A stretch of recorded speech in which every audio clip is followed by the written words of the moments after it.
Local.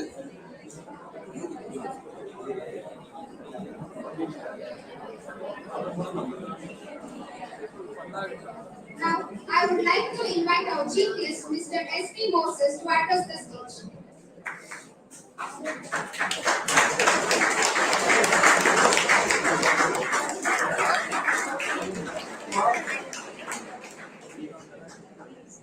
ரொம்ப சந்தோஷமா இருக்கு.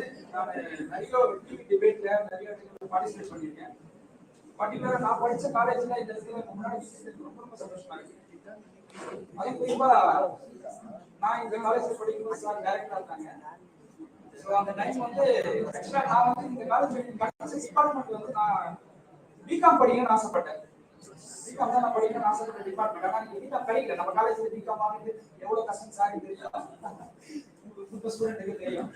ஸோ பிகாம் படிக்கல எக்கனாமிக்ஸ் தான் கிடைச்சது. ஸோ அப்போ எக்கனாமிக்ஸ் மேல எனக்கு ஒரு பெரிய இன்ட்ரெஸ்ட் கிடையாது. எக்கனாமிக்ஸ் படிக்கிறது பெருசாக இன்ட்ரெஸ்ட் கிடையாது. ஒரு நாள் ஒரு செஷன் ஒன்று ஆடிட்டோரியத்தில் நடந்தது எனக்கு இன்னும் ஞாபகம் இருக்கு. அப்போ வந்து சார் தான் வந்து கலந்துட்டு ஒரு மோட்டிவேஷன் ஸ்பீச் கொடுத்தாங்க. அதில் சார் சொன்ன விஷயம் ரெண்டு விஷயம் வந்து எனக்கு எக்கனாமிக்ஸ் மேல வந்து அந்த லவ் இன்க்ரீஸ் பண்ணிச்சு. நம்ம அதை அந்த சப்ஜெக்டை புரிஞ்சுட்டு படிக்க ஆரம்பிச்சதுக்கு அப்புறமா நான் நல்ல பர்சன்டேஜ் எடுக்க முடிஞ்சது. எனக்கு லா காலேஜ் சீட் கிடைச்சு. ஸோ அந்த டைம் அவர் சொன்ன ரெண்டு விஷயம் என்னன்னா எக்கனாமிக்ஸ் பற்றி சொன்னாரு. ஒரு நியூஸ் பேப்பர் எடுத்தோம்னா எல்லா கண்டென்ட்டுமே உங்களுக்கு புரியும், எல்லா சாப்டருமே நம்மளால வந்து ஈஸியா அண்டர்ஸ்டாண்ட் பண்ணிக்க முடியும். ஆனா அந்த பொருளாதார செய்திகள் எக்கனாமிக்ஸ் நியூஸ் மட்டும் வந்து யாருக்குமே புரியாது. எக்கனாமிக்ஸ் படிச்சவங்களால மட்டும்தான் அந்த சப்ஜெக்ட் புரிஞ்சுக்க முடியும் அப்படின்னு சொன்னாரு. ஸோ அந்த விஷயமும் ரெண்டாவது காமர்ஸ் தான் வந்து எக்கனாமிக்ஸ் பிரான்ச் சொன்னாரு. எனக்கு அதனால வரைக்கும் வந்து பிகாம் தான் பெரிய சப்ஜெக்ட் அப்படின்னு நினைச்சிட்டு இருந்தேன். ஆனா அவர் சார் சொன்ன விஷயம் இல்ல, எக்கனாமிக்ஸ் உடைய பிரான்ச் தான் காமர்ஸ் அப்படின்னு சொன்னாரு. ஸோ இந்த ரெண்டு விஷயம் வந்து அந்த இடத்துல என்ன மோட்டிவேட் பண்ணிச்சு. எனக்கு கிடைச்ச அந்த சப்ஜெக்டை வந்து நான் ஏசிஎஸ் படிக்கிறதுக்கு எனக்கு பெரிய உதவியா இருந்தது. ஸோ என்ன ரொம்ப அந்த அடுத்தடுத்து நான் அந்த சப்ஜெக்டை கான்சென்ட்ரேட் பண்ண உதவியது. நல்ல மார்க் எடுத்தேன், நல்லா ஸ்கோர் பண்ண அந்த டைம்ல. நான் எல்லாம் ரொம்ப வந்து எப்படி சொல்றது, எப்பவுமே படிச்சுட்டே இருக்க ஸ்டூடெண்ட் கிடையாது. அதே மாதிரி ரொம்ப ஜாலியா இருப்பேன், எல்லா ஆக்டிவிட்டிஸ்லயும் பார்ட்டிசிபேட் பண்ணுவேன். காலேஜ்ல வந்து நான் என் கூட இருக்கவங்க எல்லாருமே வந்து 60 கீழே தான் பர்சன்டேஜ் எடுத்தாங்க. நான் 70 மேல பர்சன்டேஜ் எடுக்க முடிச்சது. அதனாலதான் எனக்கு கவர்மெண்ட் லா காலேஜ்ல ஹைகோர்ட் கேம்பஸ் படிக்க சீட் கிடைச்சது. ஸோ அந்த டைம் வந்து ரெண்டாவது கூடுதல் தகவல் என்னன்னா, நான் இந்த காலேஜ்ல படிக்கும்போது 2015 ஸ்டூடெண்ட்ஸ் யூனியன் சேர்மன் நான். லாஸ்ட் எனக்கு தெரிஞ்சு டெமோக்ராட்டிக்கா எலெக்ட் ஆன சேர்மன். 2015 காலேஜ் எலெக்ஷன்ல கண்டெஸ்ட் பண்ணி ஸ்டூடெண்ட்ஸ் யூனியன் சேர்மனா செலக்ட் ஆனேன். ஒரு 20 வயசுல வந்து எனக்கு அந்த லீடர்ஷிப் குவாலிட்டியில வந்து இந்த காலேஜ்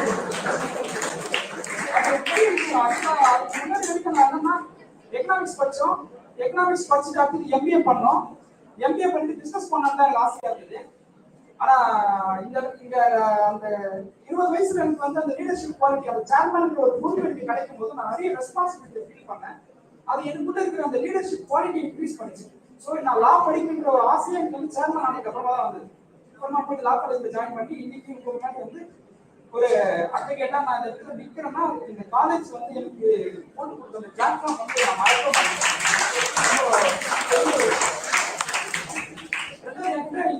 இந்த விஷயத்தை குறித்து ஆனந்தர் சார் என்கிட்ட கான்டாக்ட் பண்ணி பேசும்போது சொன்னாரு,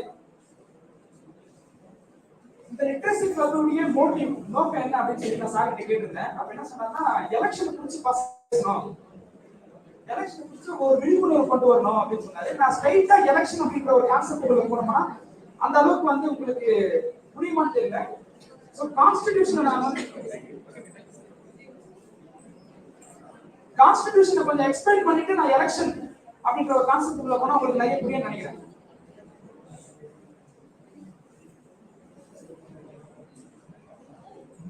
தம்பி கொஞ்சம் கவனிங்க. நான் அங்க உட்கார்ந்து இருக்கோம்னா லாஸ்ட் ஸ்டூடெண்ட் தான்.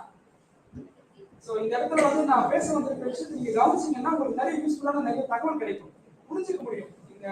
நீங்களும் வந்து ஒரு 15 நிமிஷத்துக்கு வந்து உட்காருங்க. நானும் ஒரு சில வேலைகள்லாம் விட்டுட்டு முன்னாடி பேச வந்திருக்கிறேன்னா ஏதோ ஒரு சப்ஜெக்ட் வந்து நீங்க எங்கிட்ட லேர்ன் பண்ணிட்டு போகணும். அதுக்காக தான் நானும் வந்திருக்கிறேன். அப்புறம் செகண்டரி. ஸோ ஃபர்ஸ்ட் ஒரு 15 நிமிஷம் இந்த ஸ்பீச்ல கான்சன்ட்ரேட் பண்ணீங்கன்னா உங்களுக்கு நிறைய விஷயத்தை என்னால வந்து டீச் பண்ண முடியும் நம்புறேன். சோ கான்ஸ்டிடியூஷன், அதுக்கு முன்னாடி லா, சட்டம்னா என்ன உங்களுக்கு ஒரு பொது அபிப்பிராயம் இருக்கு? ஏதாவது எனி கமெண்ட்ஸ்? லானா என்ன? கொஞ்சம் சொல்லுப்பா. Voices of people. All right, okay, next. Rules and regulations. All right, next. Written rules. Next. நீங்க தமிழ்லயே சொல்லலாம், ஒன்றும் பிரச்சனை இல்லை. இந்த இடத்துல வந்து ரொம்ப அண்டர்ஸ்டாண்டபிள் லாங்குவேஜ் தமிழ் தான். என்ன பேசுறீங்க, என்ன கண்டென்ட் பேசுறது ரொம்ப முக்கியம். யார் எந்த நம்மளுடைய கருத்தை சொல்றதாலும் எந்திரிச்சு சொன்னா கொஞ்சம் இன்னும் கொஞ்சம் எல்லாருக்கும் அது கேட்கும். வேற ஏதாவது லா குறிச்சு உங்களுக்கு ஒரு அபிப்பிராயம்? லான்னா என்ன, சட்டம்னா என்ன? சரி, ஓகே, நானே சொல்லிடுறேன். ஆக்சுவலா சட்டம்னா என்னன்னா, ஒரு பேர்பாரிக் கல்ச்சர் இருந்துச்சு நம்ம நாட்டுல உலகத்திலே இருந்தது. அதாவது வந்து ப்ரொடெக்டிங் தி வல்னரபிள்ஸ், எளிதில் யார் பாதிக்கப்படக்கூடியவங்களோ அவங்கள பாதுகாக்கிறதுக்கு தான் சட்டத்துடைய முழுமையான நோக்கமே. இப்ப உதாரணத்துக்கு பெண்கள் இருக்கிறாங்க. பெண்கள் வந்து வல்னரபிள் கம்யூனிட்டி, ஈஸியா வந்து அவங்க மேல வந்து கிரைம் வந்து அதிகமா ரைஸ் ஆகுது அப்படின்னா, அப்போ உமன்ஸை ப்ரொடெக்ட் பண்றதுக்கு ஒரு லாவை எனாக்ட் பண்ணுவாங்க. அதுக்கப்புறம் வந்து எஸ்சிஎஸ்டி பீப்புள்ஸ் மேல நிறைய அஃபென்சஸ் நடக்குது. சோ அந்த பீப்புள்ஸை ப்ரொடெக்ட் பண்ணணும்னா அவங்க ஓரியன்டா ஒரு ஸ்பெஷல் லா எனாக்ட் பண்ணுவாங்க. சோ சட்டத்துடைய மெயின் நோக்கம் என்னன்னா, ஆக்சுவலா Total Literacy Club welcomes you all. யார் பலமா இருக்கானோ அவன் என்ன பண்ணுவான்னா, மற்றவங்க மேல தன்னுடைய ஆதிக்கத்தை செலுத்தி அவன் அந்த இடத்துல வந்து அவங்க ரூல் பண்ண ஆரம்பிச்சுவான். உதாரணத்துக்கு இப்ப நான் ரொம்ப பலமா இருக்கேன், பிசிக்கலா நான் வந்து எனக்கு பக்கத்துல நிக்கிறவங்களே நான் ரொம்ப பலமா இருக்கேன்னா, இயற்கையாவே எனக்கு எந்த லாபமும் இல்லைன்னா நான் என்ன பண்ணுவேன்னா அவங்களை டாமினேட் பண்ண ஆரம்பிச்சு, நீ எனக்கு அடிமையா இருக்கணும் அப்படின்னு சொல்லிட்டு யார் வீக்கர் செக்ஷனோ அவங்க வந்து ஸ்ட்ராங்கரா இருக்கிற செக்ஷன் வந்து அவங்களை பலவீனப்படுத்த ஆரம்பிச்சிருவான். சோ அதனால லாவுடைய மெயின் மோட்டிவே என்னன்னா, வல்னரபிள்ஸ் வந்து ப்ரொடெக்ட் பண்ணுவாங்க. யார் எளிதில் பாதிக்கப்படக்கூடியவங்களோ அவங்களை வந்து சட்டம் பாதுகாக்கலாம், அவங்களுக்கு சப்போர்ட்டிவா வரதுதான் சட்டம். இதுதான் முக்கியமான விஷயம், நீங்க தெரிஞ்சுக்கிட்டது இதுதான். ரெண்டாவது விஷயம் என்னன்னாக்கா, ஒரு ஸ்மூத் அட்மினிஸ்ட்ரேட்டிவ் இருக்கும். இப்போ லாவே இல்லைன்னு வச்சுங்களேன், உதாரணத்துக்கு சொல்றேன், இப்போ டிராபிக்ல சிக்னல்ல ரெட் போட்டா நிக்கணும்னு இருக்கு, கிரீன் போட்டா போகணும்னு இருக்கு, ஆரஞ்சுனா வெயிட்டிங்ல வரும். சோ இந்த மாதிரி சட்டமே இல்லைன்னு வச்சுங்களேன், என்ன ஆகும்? அந்த டிராபிக் யாராலும் மூவ் ஆகி போக முடியுமா? முடியாது. சோ சட்டத்தின் நோக்கம் வந்து அட்மினிஸ்ட்ரேட்டிவ் ப்ராசஸ் ரொம்ப ஸ்மூத்தா கொடுக்கும், முதல் விஷயம். ரெண்டாவது விஷயம், வல்னரபிள்ஸை ப்ரொடெக்ட் பண்ணணும். இதுதான் லாவுடைய மெயின் ஆப்ஜெக்டிவ். அடுத்தது இந்திய அரசியலமைப்பு சட்டம், ரொம்ப முக்கியமான டாபிக், நீங்க எல்லாரும் தெரிஞ்சுக்க வேண்டிய topic. Indian constitution. Indian constitution குறித்து உங்களுக்கு பொது புத்தியில இருக்கிற ஏதாவது ஒரு, இது வந்து ஆக்சுவலா நான் பேசுறேன் நீங்க கேக்குறீங்க அப்படிங்கிற மாதிரி இந்த செஷன் கம்ப்ளீட் ஆகுது. என்னுடைய மோட்டிவ் என்னன்னா, நான் பேசுறேன், உங்களுக்கு ஏதாவது ஒரு டவுட் இருந்தா நீங்க என்கிட்ட கேட்கணும். ஒரு இன்டராக்ஷன் இந்த செஷன் கொண்டு போனோம்னா இன்னும் நல்லா இருக்கும்னு சொல்லி நான் விரும்புறேன். இப்ப கான்ஸ்டிடியூஷன் குறித்து உங்களுக்கு என்ன ஒரு அபிப்பிராயம் இருக்கு? இந்திய அரசியலமைப்பு சட்டத்தை குறித்து உங்களுக்கு ஏதாவது வந்து உங்களுடைய கருத்து நீங்க இங்க பகிர்ந்துக்கலாம். கான்ஸ்டிடியூஷன் பத்தி ஏதாச்சும் உங்களுக்கு வந்து தெரியுமா? இந்தியன் கான்ஸ்டிடியூஷன் என்ன சொல்லுது அப்படின்னா என்ன? எல்லாமே first year second year student இந்த ஃபைனல் இல்ல, எல்லாமே மிஸ் ஆயிட்டீங்க. ஆனா கான்ஸ்டிடியூஷன் பத்தி தெரியல.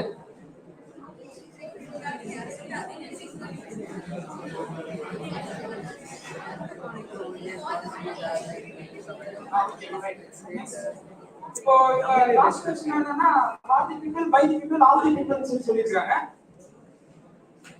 உங்களுக்கு ஏதாவது கான்ஸ்டிடியூஷன் குறித்து ஏதாவது விளக்கம் தெரியுமா? சரி, ஓகே, நானே சொல்லிடுறேன். கான்ஸ்டிடியூஷன் என்ன அப்படின்னு. இந்திய அரசியலமைப்பு சட்டத்தை குறித்து ஒவ்வொரு மாணவனும் தெரிஞ்சுக்கணுங்கிறது வந்து ரொம்ப ரொம்ப ரொம்ப அடிப்படையான விஷயம். இது தெரிஞ்சுக்காம நம்ம நாட்டுல சர்வைவ் ஆகணும். அதுவும் நம்ம எல்லாம் வந்து இன்னும் ஒரு 2 வருஷத்துல டிகிரி வாங்க போறோம், இன்னும் 1 வருஷத்துல டிகிரி வாங்க போறோம்னா நம்மளுக்கு இது வந்து ஒரு மிகப்பெரிய ஒரு அவமானமா நம்ம ஃபீல் பண்ணணும். ஏன்னா கான்ஸ்டிடியூஷன் இல்லாம இன்னைக்கு நாடு வந்து ஃபங்க்ஷன் ஆகாது. சோ கான்ஸ்டிடியூஷன்னா என்ன அப்படின்னா, இப்ப நம்ம நாட்டுல நிறைய சட்டங்கள் இருக்கு. ஐபிசி இருக்கு, சிஆர்பிசி இருக்கு, உமன் ஹராஸ்மெண்ட் இருக்கு, சிபிசி இருக்கு, இந்த மாதிரி நிறைய சட்டம் இருக்கு நம்ம நாட்டுல. ஆனா கான்ஸ்டிடியூஷன் மட்டும் ஏன் வந்து அதிகமா நம்ம வந்து முக்கியத்துவம் கொடுக்குறோம் அப்படின்னா, இந்திய அரசியலமைப்பு சட்டத்துடைய நோக்கம் என்னன்னா, ஒரு அரசு எப்படி அமையணும் அப்படிங்கறத அந்த இந்திய அரசியலமைப்பு சட்டம் சொல்லும். அதாவது இது தப்பு, இப்ப இவங்க மேல வந்து ஒரு வயலன்ஸ் நடக்குதுன்னா அது தப்பு அப்படின்னா வந்து இந்தியன் கான்ஸ்டிடியூஷன் சொல்லாது. கிரைமை பத்தி கான்ஸ்டிடியூஷன் பேசவே பேசாது. அப்ப கான்ஸ்டிடியூஷன் எதை பத்தி பேசும்னா, எப்படி இந்தியாவுடைய அரசாங்கம் எப்படி அமையணும் அப்படிங்கறத பேசுறது தான். அதுதான் அதுலயே அந்த வார்த்தையிலே இருக்கு. இந்திய அரசியல் அமைப்பு சட்டம், ஒரு அரசு எப்படி அமையணும் அப்படிங்கிறதுக்காக சொல்றதுதான் இந்தியன் கான்ஸ்டிடியூஷன். அதுல என்னென்னலாம் கண்டென்ட் இருக்குன்றத ரொம்ப எலாபரேட்டா பேசணும்னா ஒரு நாள் பத்தாது இருக்கு. நான் ரொம்ப அது வந்து அவுட்லுக் கொடுக்க விரும்புறேன். ஒரு சிட்டிசனுக்கு என்னெல்லாம் ரைட்ஸ் இருக்குன்றத கான்ஸ்டிடியூஷன் பேசும். அந்த சிட்டிசனை ப்ரொடெக்ட் பண்ற அரசு ஸ்டேட் இருக்கு பாத்தீங்களா, அவங்களுக்கு என்னெல்லாம் டியூட்டிஸ் இருக்கு, அவங்களுக்கு என்னெல்லாம் உரிமை இருக்கு, ஒவ்வொரு சிட்டிசனுக்கும் எப்பெல்லாம் ரைட்ஸ் இருக்கோ அவங்க அட் தி சேம் டைம் அவங்களுக்கு என்னெல்லாம் உரிமை இருக்குது, அவங்க என்னெல்லாம் கடமை இருக்குதுன்றது கான்ஸ்டிடியூஷன் சேர்த்து பேசும். சோ இந்திய அரசியலமைப்பு சட்டத்துல முக்கியமா 3 விங்க பத்தி மட்டும் நான் இந்த இடத்துல பேசிட்டு எலெக்ஷன் பத்தி பேசிட்டு இந்த செஷனை கம்ப்ளீட் பண்ணலாம் அப்படின்னு சொல்லி விருப்பப்படுறேன். 3 விங்ஸ் கான்ஸ்டிடியூஷன்ல இருக்கக்கூடிய முக்கியமான 3 wings. Wing number 1 legislative, wing number 2 judiciary, wing number 3 executive. இது ஜோர்னலிசம் சொல்றீங்களா? இல்லம்மா, நான் சொல்றது வந்து ஜனநாயகத்துடைய மூன்று தூண்கள். இந்த எக்ஸ்பிளைன் பண்ண உங்களுக்கு புரியும். சோ ஃபர்ஸ்ட் லெஜிஸ்லேட்டிவ்ஸ்னா யாரு? என்னமா புரியல? very good. Judiciary, executives, overall constitution வச்சு knowledge இருக்கு, ரொம்ப சந்தோஷம். Actually நான் என்ன சொல்றேன்னா legislatives அப்படியே கொஞ்சம் பாரா உன்னதா கம்ப்ளீட் பண்ணிடலாம்.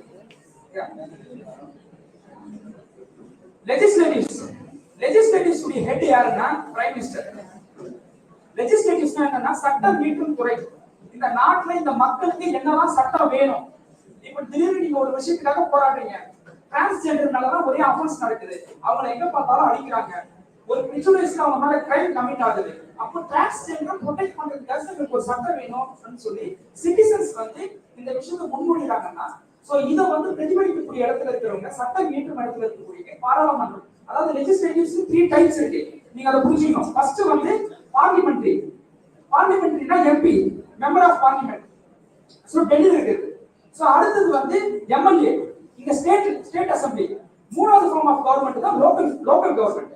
அப்போ 3 சார்ட் ஆஃப் கவர்மெண்ட் இருக்கு, union government, state government, local government. நம்ம இந்தியால மொத்தம் 3 விதமான அரசாங்கம் இருக்கு. சோ இவங்க எல்லாமே லெஜிஸ்லேட்டிவ் அப்படின்ற ஒரு விதிக்குள்ள வந்துருவாங்க. இவங்களுடைய முக்கியமான நோக்கம் மக்களுக்கு தேவைப்பட்ட சட்டத்தை இயற்றுவதும் அவங்களை வந்து ரூல் பண்றதுதான் இவங்களுடைய முக்கியமான நோக்கம். நெக்ஸ்ட் ஜுடிஷியரி வரும்போது கோர்ட் ஸ்ட்ரக்சர், அதாவது இந்தியாவை பொறுத்த வரைக்கும் ஜுடிஷியரி நம்ம எப்படி சொல்லுவோம்னா இண்டிபெண்டன்ட் ஜுடிஷியரின்னு சொல்லுவாங்க. இண்டிபெண்டன்ட் ஜுடிஷியரினா அவங்க தன்னிச்சையா இருக்கணும், அவங்களை கண்ட்ரோல் பண்ற அதிகாரம் லெஜிஸ்லேட்டிவ்ஸ் இருந்ததுன்னா இன்ஃப்ளூயன்ஸ் பண்ண முடியும், ஈஸியா இன்ஃப்ளூயன்ஸ் பண்ணி ஜட்ஜ்மெண்ட் வந்து அவங்க வந்து நம்மளால வாங்கிட முடியும். சோ ஜுடிஷியரியோட ஹெட் எதுனா supreme court of India. So அதுக்கு அடுத்த கீழே ஒவ்வொரு ஸ்டேட்டுக்கு ஹை கோர்ட் இருக்கும். இப்ப மெட்ராஸ்னா high court of Madras, high court of Kerala, high court of Karnataka, high court of Pune, அந்த மாதிரி ஒவ்வொரு ஸ்டேட்டுக்குலயும் ஒவ்வொரு ஹை கோர்ட்ஸ் இருக்கும்.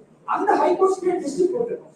இந்த ஜுடிஷியரி ஃபங்க்ஷன் என்னன்னா, ஒருவேளை சிட்டிசன்ஸ் உடைய ரைட்ஸ் வயலேட் ஆகும்போது, உங்களுக்கு கான்ஸ்டிடியூஷன்ல உங்களுக்கு ஒரு ரைட்ஸ் இருக்கும், right to freedom of speech இருக்கும், நீங்க பேசுறதுக்கான உரிமை உங்களுக்கு கான்ஸ்டிடியூஷன் கொடுத்திருக்கும். உங்களை பேசக்கூடாதுன்னு யாரோ ஒருத்தர் சொல்றாங்க, இல்ல நீங்க எழுதுற புத்தகத்தை வெளியிடக்கூடாதுன்னு ஏதோ ப்ரொடெஸ்ட் நடக்குதுன்னா, அப்போ உங்களுடைய ரைட்ஸை பாதுகாக்கக்கூடிய இடத்துல இருக்கிற கவர்மெண்ட் வந்து அதை சரியா பண்ணலங்கும் போது நீங்க கோர்ட்டுக்கு போகலாம். whenever your fundamental rights is violated, you will step into the court. அங்க போய் உங்களுடைய ரைட்டை நீங்க வந்து வாங்கிக்கலாம். சோ இது ஜுடிஷியரி. அடுத்து எக்ஸிகியூட்டிவ். சோ இந்தியா லெவல்ல பிரசிடென்ட் இருப்பாரு, ஒவ்வொரு ஸ்டேட்டுக்குமே கவர்னர்ஸ் இருப்பாங்க. சோ இது வந்து எக்ஸிகியூட்டிவ் ஹெட். இந்த 3 லெஜிஸ்லேட்டிவ், எக்ஸிகியூட்டிவ், ஜுடிஷியரி, இந்த 3 பேருமே பக்காவா ஒருத்தர் வந்து பைபாஸ் பண்ணக்கூடாதுன்னு சொல்லிட்டு நம்ம கான்ஸ்டிடியூஷன்ல டாக்டர் அம்பேத்கர் அவர்கள் எழுதின ஒரு முக்கியமான concept separation of power, doctrine of checks and balance. இது உலகத்துல வேற எந்த அரசியலமைப்பு சட்டத்திலுமே இந்த மாதிரி ஒரு கான்செப்ட் கிடையாது. நீங்க பாகிஸ்தான்ல பாருங்க, டக்குனு வந்து அந்த நாட்டுல வந்து ராணுவ ஆட்சி அமல்மெண்ட் பண்ணிடுவாங்க. மற்ற நாடுகள்லாம் பார்த்தீங்கன்னா டக்குனு வந்து சர்வாதிகாரம், டக்குனு யாரும் ஒருத்தர் வந்து அந்த நாட்டை மாற்றி பண்ணிப்பாங்க. ஸோ ஆனா இந்தியாவில் மட்டும் அது மாதிரி ஏன் நடக்கல அப்படின்னா அதுக்கு காரணம் கான்ஸ்டிடியூஷன்ல கொண்டு இருக்கிற அந்த முக்கியமான principle doctrine of checks and balance. ஒரு ஹைகோர்ட் நீதிபதி, ஒரு சுப்ரீம் கோர்ட் நீதிபதி தன்னிச்சையா சில முடிவுகள் அவர் பாட்டு எடுத்துட்டே இருக்காரு, இல்ல அவர் வந்து ஒரு லாவை வயலேட் பண்ணி நடக்கிறாருன்னா பார்லிமெண்ட்ல இம்பீச்மெண்ட் அப்படின்ற ஒரு முறையை கொண்டு வந்து அவர் நீக்க முடியும். ஒரு சுப்ரீம் கோர்ட் ஜட்ஜுக்கு வெளியே போட முடியும். அதே பார்லிமெண்ட்ல இருக்கிறவங்க மக்களுடைய நலனுக்கு எதிராக சட்டத்தை கொண்டு வராங்க அப்படிங்கும் போது அந்த சட்டம் வயலேட்டிங் ஃபண்டமெண்டல் ரைட்ஸ்னாக்கா ஜுடிஷியரி ரெவியூல எடுத்து சுப்ரீம் கோர்ட் டிக்ளேர் நலன் வாய்ட், அதை வந்து நலன் வாய்ட் சுப்ரீம் கோர்ட் டிக்ளேர் பண்ணும். அட் தி சேம் டைம் லெஜிஸ்லேட்டிவ்ஸ் எந்த விதமான சட்டத்தை முன்மொழிஞ்சாலுமே அதுக்கு கடைசியா அக்னாலஜ் பண்றது, அந்த சட்டத்துக்கு ஒப்புதல் கொடுத்து யாருன்னா எக்ஸிகியூட்டிவ்ஸ். அந்த நேரத்துல வந்து இது குடிக்கிற பாதிக்குது, இந்த சட்டத்துல இந்த ப்ரொவிஷன்ஸ்னால வந்து சிட்டிசன்ஸ் வயலேட் பண்ணுவாங்க, சோ அதனால நான் ஒப்புதல் கொடுக்க மாட்டேன்னு சொல்லி பிரசிடென்ட் அதை ரிட்டர்ன் பண்ணலாம். சோ இதுல இதுக்கு பேர் தான் doctrine of checks and balance. 3 பேர் இருக்காங்கன்னா அந்த 3 பேருக்கு சுப்ரீம் பவர் யாருக்குமே கிடையாது. இவர் அவரை கண்காணிப்பாரு, அவர் இவரை கண்காணிப்பாரு, இவர் இவரை கண்காணிப்பாரு. 3 பேர் வந்து கல்யாண விஷயத்துல இருக்கும்போது யாராவது வயலேட் பண்ணாங்கன்னா 3 பேர், அதாவது அதுதான் ஜுடிஷியரிக்கு வந்து வாட்ச் டாக் அப்படின்ற ஒரு நேம் இருக்கு. பார்த்துட்டே இருப்பாங்க. ஃபண்டமெண்டல் ரைட்ஸ் என்ன வயலேட் ஆகுதுன்னா உடனே அவங்க வந்து சூமோட்டாவே கேஸ் கொண்டு வருவாங்க. சோ இதுதான் கான்ஸ்டிடியூஷன்ல இருக்கக்கூடிய முக்கியமான 3 விங். இந்த 3 விங்ல லெஜிஸ்லேட்டிவ் அந்த கான்செப்ட்ல எலெக்ஷன் குறிச்சு மட்டும் பேசுறதுக்காக தான் இந்த டாபிக். இதான் டாபிக்ல வரும். இந்த லெஜிஸ்லேட்டிவ்ஸ்ல எலெக்ஷன். சோ இப்ப கான்ஸ்டிடியூஷன் இருக்கு. கான்ஸ்டிடியூஷன் என்ன விதமான ஐடியாலஜி வந்து இந்த நாட்டு மக்களுக்கு கொடுத்திருக்கு அப்படின்னு பார்த்தா டெமோக்ரஸி, ஜனநாயகம். ஜனநாயகம்னா என்ன? ஜனநாயகம் கான்செப்ட் தான் நம்ம உள்வாங்கி நம்ம நாடு வந்து இன்னைக்கு இயங்கி கொண்டிருக்கிறது. அப்ப இந்த ஜனநாயகம் அப்படின்னா என்ன அப்படின்னா மக்களால் ஏற்படுத்தப்படுகிற அரசு. நீங்க தான் கவர்மெண்ட் செலக்ட் பண்றீங்க, கவர்மெண்ட் ஆட்டோமேட்டிக்கா செலக்ட் ஆகும். நீங்க ஓட்டு போட்டு இவங்க தான் அரசுன்னு சொல்லி செலக்ட் பண்ண, அதுதான் ஜனநாயகம். ஜனநாயகம்னா ஜனங்களால் உருவாக்கப்படுகிற அரசு, அதுதான் ஜனநாயகம். ஜனநாயகம் ஜனங்க தான் அவங்க ரூல் பண்ணிக்கிறாங்க.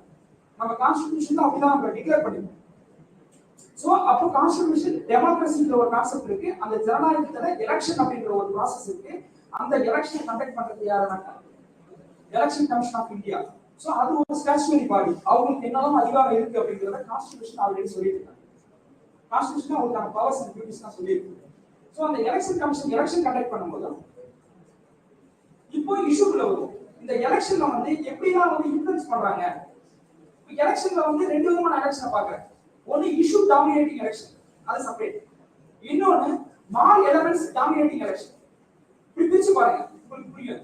சோ இஷ்யூ டாமினேட்டிங் எலெக்ஷன் அப்படின்னா என்ன அப்படின்னா என்னன்னா நாட்டுல பசி பட்டினி, வேலை இல்லாத திண்டாட்டம், பொருளாதார சீரழிவு, எங்க பார்த்தாலும் படிக்கிறதுக்கான வாய்ப்பு கிடைக்காது, எல்லா இடங்களிலுமே வந்து வறுமை, எல்லா இடங்களிலுமே வந்து பிரச்சனையா இருக்கு. சோ இதுதான் இஷ்யூ டாமினேட்டிங் எலெக்ஷன். அதாவது அந்த இஷ்யூஸ்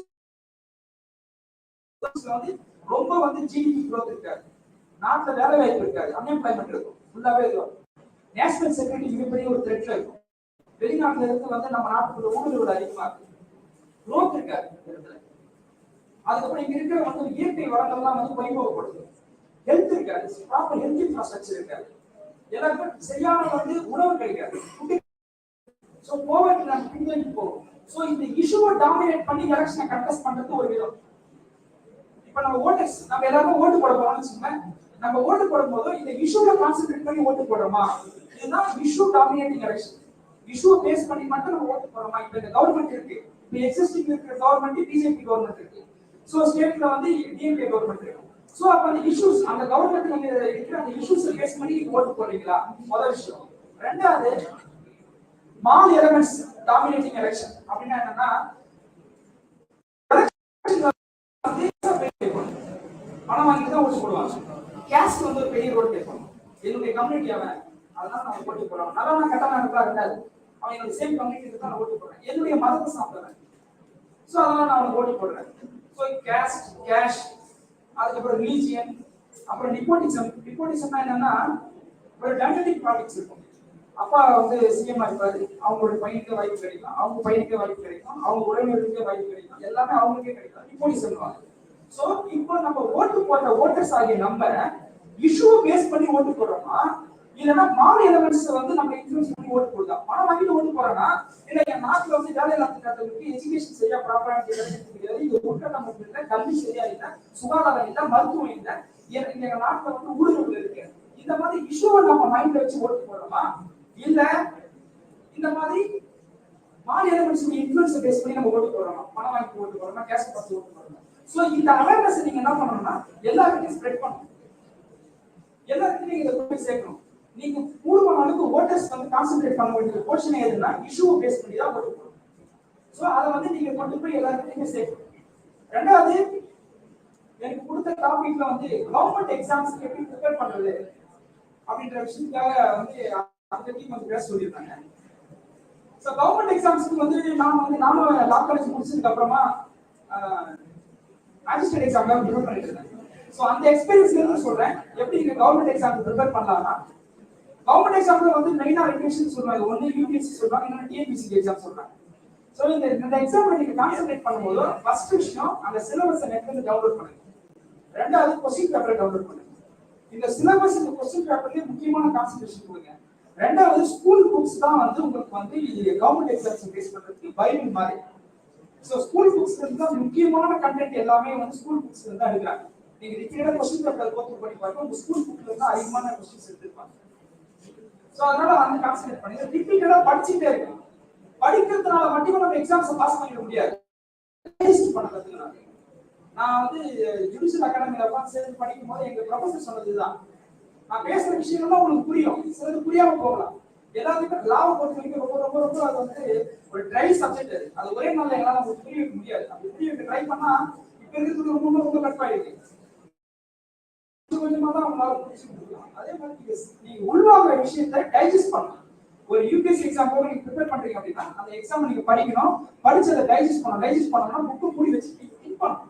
எதெல்லாம் நீங்க ஞாபகம் வருது? இப்போ நான் இந்த இடத்துல கிளாஸ் எடுத்து போயிருக்கேன், கான்ஸ்டிடியூஷன் பத்தி கிளாஸ் எடுத்திருக்கேன், கான்ஸ்டிடியூஷன் பத்தி 3 வீக்ஸ் பத்தி கிளாஸ் எடுத்திருக்கேன். நான் இங்க போனதுக்கு அப்புறமா நீங்க என்ன பண்ணணும்னா அதை டைஜஸ்ட் பண்ணணும்.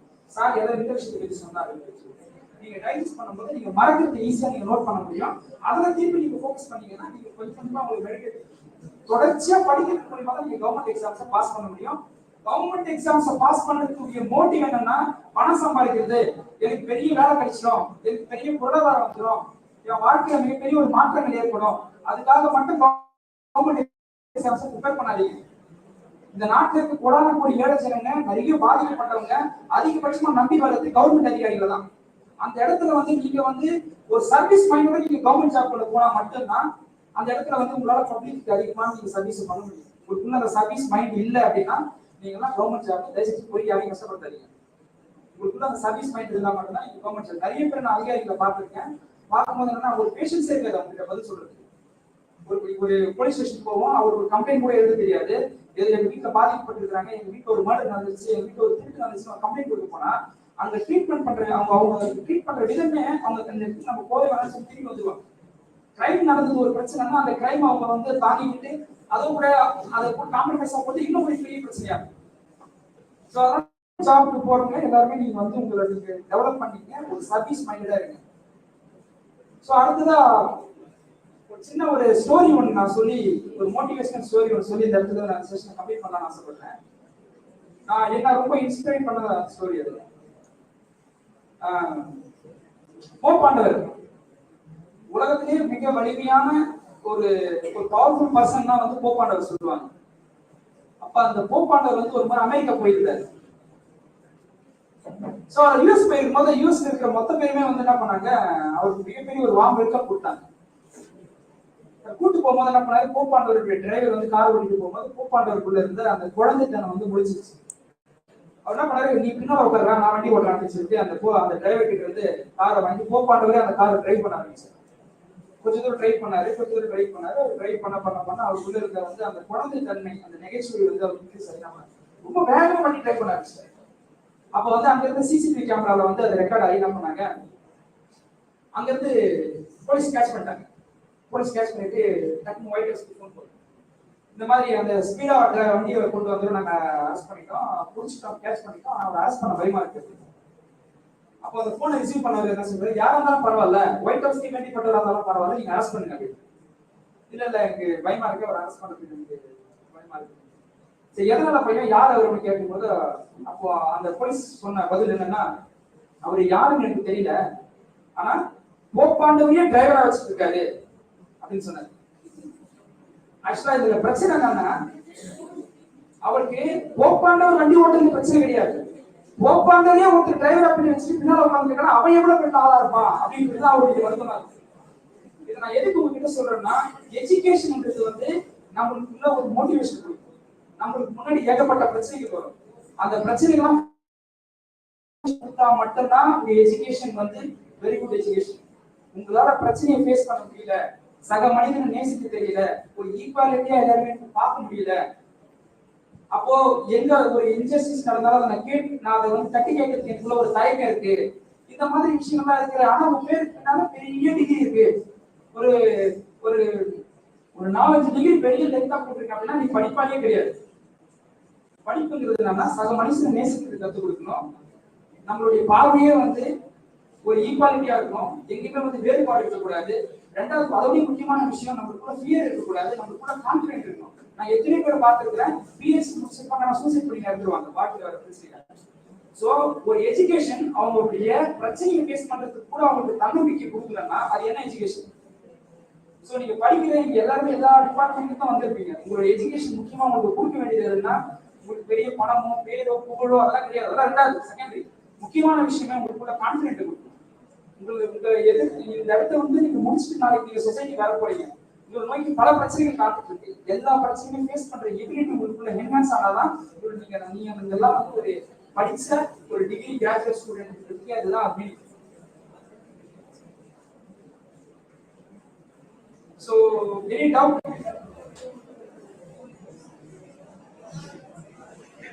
ஏதாச்சும் சந்தேகம் இருக்கா? இந்த லா கோர்ஸ் வேற ஏதாவது ஐஸ்லாம் தேவைப்படுதுங்களா? நான் ப்ரிப்பேர் பண்ணிட்டு அந்த டாபிக் பத்தி பேசுறேன். மேபி உங்களுக்கு ஜெனரலா வந்து இல்ல எனக்கு இந்த சப்ஜெக்ட் பத்தி தேவைப்படுது, அது ஏதாச்சும் டவுட் இருக்கீங்களா?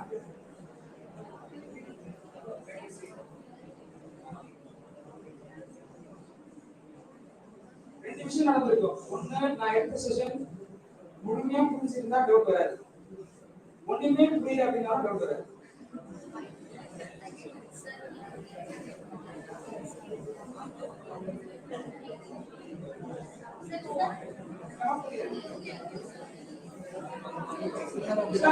எல்லாருமே வந்து நான் ஒரு 2050 தான் அந்த காலேஜுக்கு போனேன். நீங்க வந்து என்ன அண்ணனே கூப்பிடலாம், தப்பு இல்லை. உங்களுக்குள்ள வந்து நான் அட்வொகேட்டு ஒரு கேள்வி கேட்கறதுக்கு ஒரு தயக்கம் இருந்ததுன்னா, நான் இன்னைக்கு இந்த விஷயம் டவுட்டா இருக்குன்னு சொல்லிட்டு நீங்க அந்த ஓப்பன் பண்ணி நீங்க ஒரு பிரதராவே நீங்க உங்களுடைய டவுட்டை கேட்கலாம். சொல்லுங்க அண்ணா. voting rights, voter rights.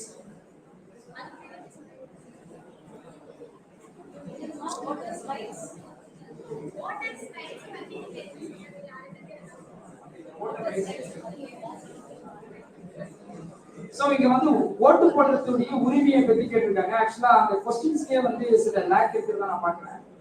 ஓட்டுங்கிறது நம்மளுடைய வந்து ஃபண்டமெண்டல் ரைட்ஸ் தான். நம்ம ஓட்டு போடுறதுன்றதே வந்து ஃபண்டமெண்டல். அதுக்குள்ள என்ன ரைட்ஸ் இருக்கு அப்படின்னு சொல்லி சப்கிளாஸ் நம்மளால போட முடியாது. நம்ம ஓட்டு போடுறதுப்போ நீங்க வந்து அமெரிக்கா எடுத்துங்க. இன்னைக்கு உலக வல்லரசு யாரு? அமெரிக்கா தான் சொல்லுங்க, அப்புறம் சைனா சொல்லலாம். இப்போ அமெரிக்கா உலக வல்லரசு ஆனதுக்கு அப்புறமா கூட கிட்டத்தட்ட ஒரு 100 வருஷத்துக்கு கிட்டத்தட்ட பெண்களுக்கு வந்து வாக்கே கிடையாது. உங்களுக்கு நான் ஓட்டு போடக்கூடாது அப்படின்ற ஒரு ரூல் இருக்கு. ஒன்லி மென் தான் ஓட்டு போடுவாங்க. நம்ம இந்தியாவிலையும் இண்டிபெண்டன்ஸ்க்கு முன்னாடி என்ன விதமான கல்ச்சர் இருந்ததுன்னா, யார் அதிகமா நிலம் வச்சுட்டு இருக்காங்களோ, யார் வந்து பட்டாதாரரா இருக்காங்களோ அவங்க தான் ஓட்டு போட முடியுன்ற ஒரு நிலைமை இருக்கு. பெண்கள் ஓட்டு போடக்கூடாதுன்ற ஒரு நிலைமை இருக்கு. கிரவுண்ட் ரோலன்ஸ் பீப்புள்ஸ் வந்து ஓட்டு போடக்கூடாதுன்ற ஒரு சிச்சுவேஷன் இருக்கு. ஸோ ஆஃப்டர் கான்ஸ்டிடியூஷன், இந்திய அரசியலமைப்பு சட்டம் வந்ததுக்கு அப்புறமா உலகத்திலேயே முதல் நாடு இந்தியா மட்டும்தான் சுதந்திரம் அடைஞ்ச உடனே எல்லாருக்கும் ஓட்டிங் ரைட்ஸ் கொடுக்குது. ஏன்னா இந்த இடத்துல வந்து நம்மளுடைய வரலாறுல நம்ம டிஸ்கிரிமினேஷன் அதிகமாக ஃபேஸ் பண்ணியிருக்கோம். பட் பெண்கள் தான் இப்பதான் வந்து கொஞ்ச நாள் தான் படிக்க வெளியே வந்திருக்காங்க. ஸோ உங்களுடைய ஃபோர் ஃபாதர்ஸ் ஏன் படிக்கல அப்படின்னு நீங்க அந்த காரணத்தை கேட்டீங்கன்னா உங்களுக்குள்ள அந்த கேள்வி வந்ததுன்னா, அவங்களால படிக்க முடியாம தெரியாது, அவங்க படிக்க எஜுகேஷன் உங்களுக்கு வராம தெரியாது, அவங்களாம் படிக்க கூடாதுன்னு சொல்லி ஒரு ரூல். ஸோ அதெல்லாம் உடைச்சி சுக்குனரா உடைச்சி எல்லாருக்குமே வந்து அந்த ஓட்டிங் ரைட்ஸ் கொடுத்தது கான்ஸ்டிடியூஷன் தான். ஆனா உங்களுக்கு ரைட்ஸ் பத்தி பேசுறதுக்கு உங்களுக்கு டியூட்டிஸ் பத்தி பேசினா நல்லா இருக்கும். ஒவ்வொரு ஓட்டர்ஸ்க்கும் என்ன டியூட்டி இருக்குன்னு சொல்லிட்டு அதுதான் நான் சொன்னேன். Issue dominating election, mal elements dominating election. So எதெல்லாம் mal elements, caste, religion, nepotism, liquor, supply of liquors, இது எல்லாமே வந்து mal elements dominating election. So இதை பார்த்து ஓட்டு போடக்கூடாது. அப்ப எதை பார்த்து ஓட்டு போடணும் அப்படின்னா, கேண்டிடேட்டை பார்த்து ஓட்டு போடணும், இஷ்யூவை பார்த்து ஓட்டு போடணும். இந்த கவர்மெண்ட் வந்ததுன்னா நம்ம நாட்டில் பொருளாதார மாற்றங்கள் ஏற்படுமா, வேலை வாய்ப்பு இல்லாமல் போகுது, அந்த எல்லாருமே எம்ப்ளாய்மெண்ட்ஸ் இன்க்ரீஸ் பண்ண முடியுமா, ஜிடிபி growth இருக்குமா, ஹெல்த் இன்ஃப்ராஸ்ட்ரக்சர் டெவலப் ஆகுமா, எஜுகேஷன் எல்லாருக்குமே கிடைக்குமா, நம்ம நாட்டுல வந்து அந்த எக்ஸ்டர்னல் இன்ஃப்ளூயன்ஸ் இல்லாம இருக்குமா, ஒரு தேசிய பாதுகாப்பு நேஷனல் செக்யூரிட்டி என்ஷூர் பண்ணுவாங்களா. சோ இந்த மாதிரி இஷ்யூ நீங்க பேஸ் பண்ணி நீங்க ஓட் போட்டீங்கன்னா நல்ல கவர்மெண்ட் செலக்ட் பண்ண முடியும். அந்த கவர்மெண்ட் தான் எல்லாத்தையுமே தீர்மானிக்கும். நீங்க பல பேர் வந்து படிக்க வந்திருக்கோம். இந்த எஜுகேஷன் தான் வந்து சாதாரணமா எல்லாருக்குமே கிடைச்சது. எல்லாரும் மோஸ்ட்லி நமக்கு கேட்கறது கவர்மெண்ட் காலேஜ் சென்டர் எல்லாருமே நம்ம இங்க இருக்கக்கூடிய முக்காவாசி ஸ்டூடெண்ட்ஸுடைய பேரண்ட்ஸ் வந்து எல்லாமே மிடில் கிளாஸ் ஃபேமிலியா தான் இருப்பாங்கன்னு சொல்லி என்னுடைய அபிப்பிராயம். சோ அதனால நீங்க வந்து உங்களுக்கு அந்த எஜுகேஷன்ன்ற ஒரு விஷயம் மட்டும் தான் உங்க லைஃப் சேஞ்ச் பண்ண போகுது. ஆனா அட் தி சேம் டைம் அந்த எஜுகேஷன் வந்து உங்களுக்கு வந்து உங்க லைஃப் சேஞ்ச் பண்ற ஒரு டூலா மட்டும் இருக்கக்கூடாது. இதுக்குள்ள வந்து ஒரு கான்ஃபிடென்ட் கொடுக்கக்கூடிய ஒரு விஷயமாவே இருக்கு. ஸோ ஒரு ஓட்டர்ஸ் எப்படி இருக்கணும் அப்படின்றத நான் ஆல்ரெடி செஷன் சொல்லிட்டேன். ஸோ இஷ்யூ பேஸ் பண்ணி ஒரு ஓட்டர் வந்து ஓட் போடும். மால் எலமெண்ட்ஸ் காம்பினேட் பண்ணி சொன்னாக்கா நாடு வந்து சிறக்கும். ஸோ இஷ்யூல தான் நம்ம கான்சன்ட்ரேட் பண்ணணும். சரிங்களா? அடுத்தது நான் ஒரு புக் ஒன்று ரெஃபர் பண்றேன் உங்களுக்கு. முடிஞ்சா அந்த புக்கு படிங்க. என்னுடைய லைஃப்ல நிறைய சேஞ்சஸ் கொண்டு வந்துச்சு. காம்பவுண்ட் எஃபெக்ட் அப்படின்ற ஒரு புக் இருக்கு. காம்பவுண்ட் எஃபெக்ட் அந்த புக்ல வந்து என்ன சொல்ற விஷயங்கள்னா, நீங்க இன்னைக்காக உழைக்கல, நீங்க இன்னைக்காக உங்களுக்காக படிக்கல, நீங்க இன்னைக்கு பண்ற ஒவ்வொரு விஷயம் தான் உங்களோட எதிர்காலத்தை தீர்மானிக்கும். நான் அன்னைக்கு காலேஜ் சேர்மன் ஆனதுதான் என் லைஃப்ல நான் இன்னைக்கு அட்வொகேட் ஆனேன். நான் ஒரு காலேஜ் சேர்மன் ஆகாம இருந்திருந்தேன்னா நான் வேற ஏதாவது டிகிரி முடிச்சுட்டு பிசினஸ் லைன்ல போயிருக்கேன். ஸோ இன்னைக்கு நீங்க என்ன பண்றீங்கிறது தான் உங்களுடைய வாழ்க்கையை தீர்மானிக்கும். அந்த புக்ல வந்து ஒரு ஸ்டோரி இருக்கு, நல்ல ஸ்டோரி இருக்கு. ஒரு அம்மா என்ன பண்ணுவாங்க, தன்னுடைய குழந்தைகிட்ட சொல்லி என்ன சொல்றாங்க, போயிட்டு அந்த செடி பிடிக்கிட்டு வாமான்னு. அந்த குழந்தை குடுக்கணும் ஒரு போயிட்டு அந்த செடி பிடிக்கிட்டு வந்து அம்மா கேட்கும். ஒரு செடியை காட்டி நீ அதை போய் பிடிக்கிட்டு வாமான்னு. அந்த குழந்தை போயிட்டு அந்த செடியை பிடிக்கிட்டு வந்து திருப்பி கொஞ்ச நேரம் கழிச்சு அது கொஞ்சம் பெருசா இருக்க போய் பிடிக்கிட்டு வாமான்னு. அப்புறம் அதையும் போயிட்டு அந்த குழந்தை போயிட்டு கட் பண்ணி கொண்டு வந்து அம்மா கிட்ட கொடுத்துருவாங்க. அதோட பெரிய சைஸ்ல இருக்கிற ஒரு மரத்தை கட்டி பிடிக்கிட்டு வாமான்னு அந்த குழந்தை திருப்பி கேட்கணும். புதுசா மணி இவ்வளவு மரத்தால எப்படி பிடிக்க முடியும், நான் சின்ன பையனா இருக்கேன், என்னால எப்படி கொடுக்க முடியும் கேட்கும். அதுக்கு அவங்க அம்மா சொன்ன அந்த குழந்தைக்கு சொன்ன லெசன் தான் அந்த புக்ல கட்ஸ் ஆஃப் பீப்பார். ரொம்ப முக்கியமானது. அது ஹேபிட்டோட வந்து லிங்க் பண்ணி சொல்லுவாங்க. நம்ம கிட்ட இருக்கிற ஹேபிட் அந்த மாதிரி தான். ஒரு நல்ல விஷயம் நீங்க கத்துக்கிட்டீங்கன்னா அந்த நல்ல விஷயம் கூடிய சீக்கிரத்துல வந்து உங்ககிட்ட இருந்து சீக்கிரமா வெளியே போறதுக்கு வாய்ப்பு இருக்கு. ஒரு நல்ல விஷயத்தை நீங்க லேர்ன் பண்ணி ஒரு புக்ஸ் படிக்கணுன்ற ஒரு டிட்டர்மினேஷன் நீங்க கொண்டு வரீங்கன்னா, நீங்க புக்ஸ் படிக்கிறத வந்து ரொம்ப நாள் அதை பிராக்டிஸ் பண்ணலன்னா அந்த நல்ல பழக்கம் ஒரு மூலத்தை சீக்கிரமா வெளியே போயிடும். அதே ஒரு தீய பழக்கத்தை ரொம்ப நாள் நீங்க பிராக்டிஸ் பண்ணிட்டீங்கன்னா அதுவும் உங்களுக்குள்ள வந்து ஒரு பெரிய ஒரு ஆலமரமா மாறிடும். நீங்க நினைச்சா உங்களுக்கு எடுக்க முடியாது. சில பேர்லாம் வந்து லிக்விட் அடிக்டா இருப்பாங்க. அவங்க ரொம்ப நாள் வந்து அவங்க உடம்பு வந்து லிக்விட் வந்து பிராக்டிஸ் ஆயிடும், அவங்களால விடவே முடியாது. ஸோ அந்த மாதிரி தான் ஒரு நல்ல விஷயத்தை நீங்க பழக்கப்படுத்துறியா, ஒரு கெட்ட விஷயத்தை நீங்க உடம்புல பழக்கப்படுத்துறியான்றது ரொம்ப முக்கியம். நல்ல விஷயத்தை நீங்க பழக்கப்படுத்துறீங்கன்னா ஒரு குறிப்பிட்ட காலத்துக்கு அப்புறமா நீங்களே நினைச்சாலும் அந்த விஷயத்தை உங்களால வந்து பிளக் பண்ணி எடுத்து வெளியே போட முடியாது. அதே நீங்க கெட்ட விஷயத்துல ரொம்ப பழக்கப்பட்டுட்டீங்கன்னா நீங்களே நினைச்சாலும் திருப்பி அதை சொல்லி விட்டு போக. அதனால இந்த ஸ்டூடெண்ட்ஸ் டைம்ல ரொம்ப ரொம்ப முக்கியமான டைம். இந்த நேரத்துல நீங்க என்ன முடிவு பண்றீங்க, நீங்க எப்படி சிந்திக்கிறீங்க, நீங்க என்னெல்லாம் படிக்கிறீங்க அப்படின்றதுதான் உங்களுடைய எதிர்காலத்தையும் முடிவு பண்ணும். ஸோ இதோட என்னுடைய செஷன் நான் கம்ப்ளீட் பண்றேன். உங்களுக்கு ஏதாவது டவுட் இருந்தா எப்ப வேணா நீங்க வந்து என்ன கான்டாக்ட் பண்ணலாம்.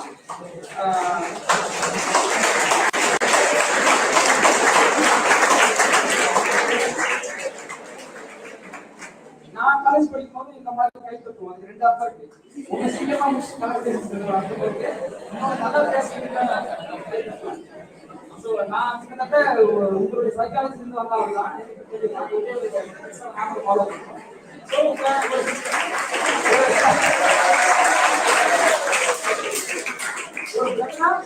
உங்களுக்கு லைஃப்ல எப்போ பிரச்சனை இருந்தாலும் சரி, உங்க லைஃப்ல ஒரு கைடன்ஸ் தேவைப்படுதுன்னா, ஏதோ ஒரு விஷயம் நான் மாட்டிட்டு இருக்கேன், எனக்கு ஒரு லீகல் தேவைப்படுது அப்படின்னா நீங்க எப்போ வேணா எனக்கு தொடர்பு பண்ணலாம்.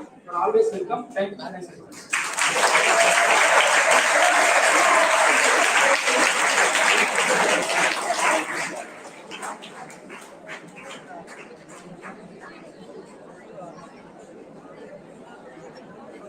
Thank you so much, sir.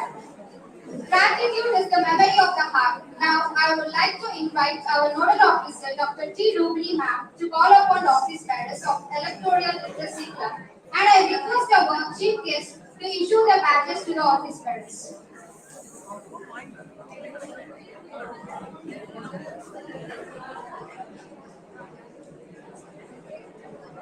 Students, you all know for what purpose you are.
Office bearers, stay on the line. Come this side, ma'am.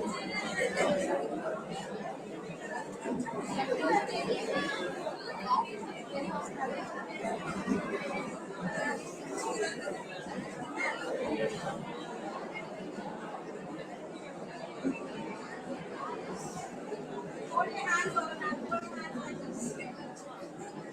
Hold your hands like this. Yes. Okay. I, Guru Sundari,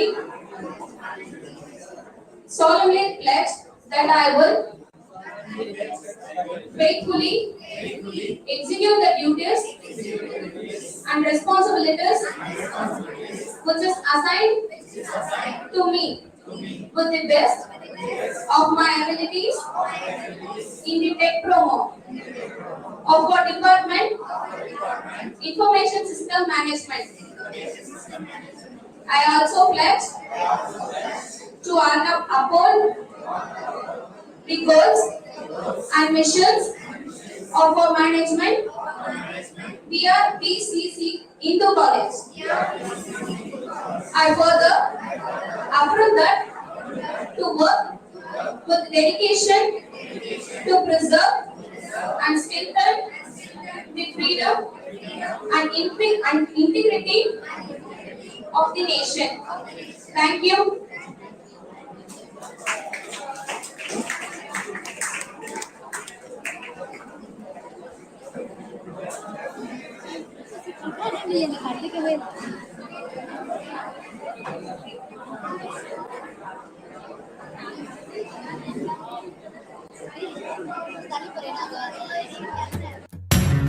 Electoral Literacy Club welcomes you all.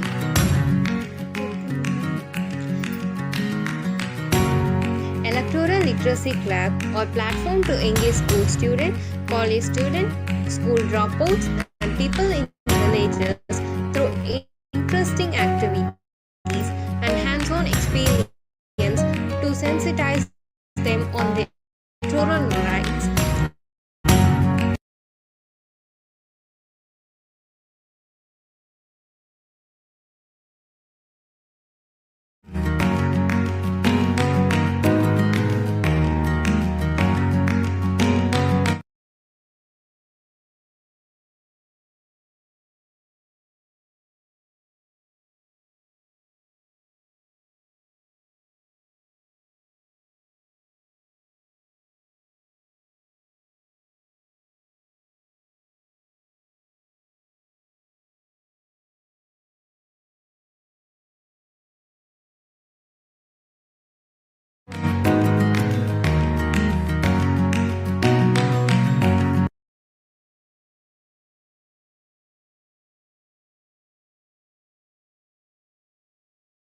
the grace of Almighty, greetings to one and all gathered here.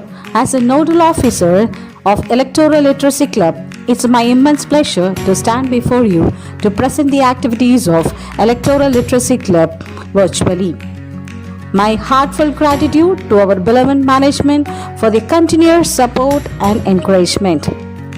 The Electoral Literacy Club was started in January 2018. This club was started with a team of students who had been selected as a Manika Manavar of the college. Electoral Literacy Club is setting up in the country to promote the electoral literacy among all age group of the Indian citizens. This club engages the people through interesting activities and hands-on experience, but in a political, neutral and non-partisan manner.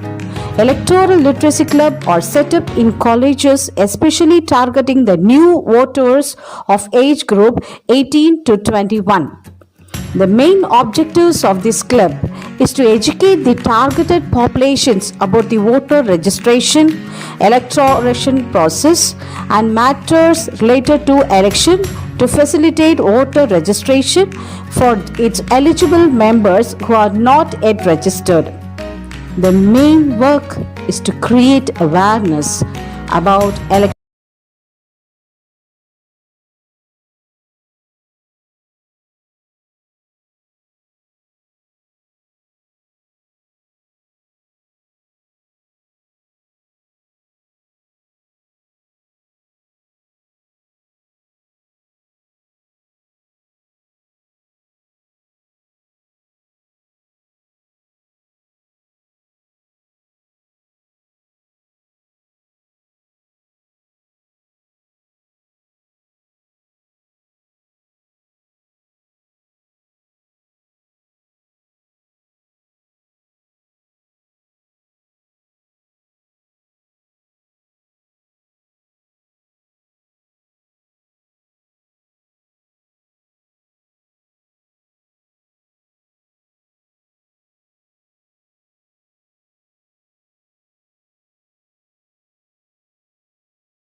பெண்கள் எல்லோரும் வாக்களிக்க வேண்டும் என்ற சட்டம் உள்ளது.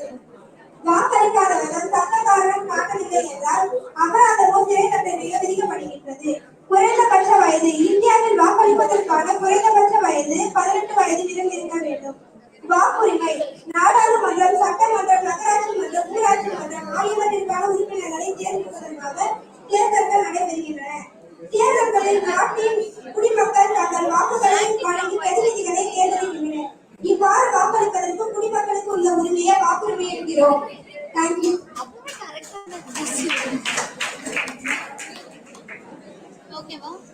Your presence made this day a memorable day. It's time to thank everyone. I request Mr. Gokul to purpose the vote of thanks.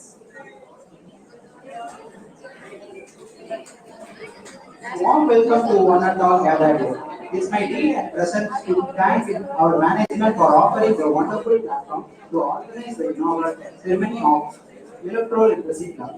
And I extend my sincere thanks to our Honorable Principal Dr. G. Kalvikasi ma'am, Director N. Rajendra Naidu sir for their gracious presence. No duty is more urgent than returning thanks. Our sincere thanks to our Chief Guest, Mr. S.P. Moses sir, Advocate of High Court Madras, for his amazing speech. Thank you, sir.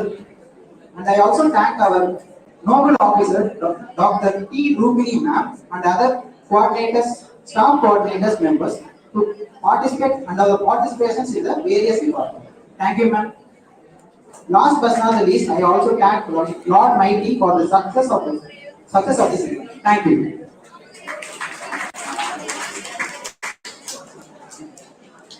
Thank you, students, for being so patiently and not being so patiently also. Okay? Right. Anyway, thank you so much for your wonderful participation. And some students were very actively participated, and I'm really thankful for them. And thank you so much, criminology department. I can say. Thank you for Professor Jeevanandam for sending the students. Thank our alumni, Mr. Moses, for wonderful presentation regarding technical competition. Thank you so much, and we really impressive. Thank you so much. Thank you, students. We'll wait until the guests disperse. After that, we move to your respective classes. Okay? Kindly be wait and be seated.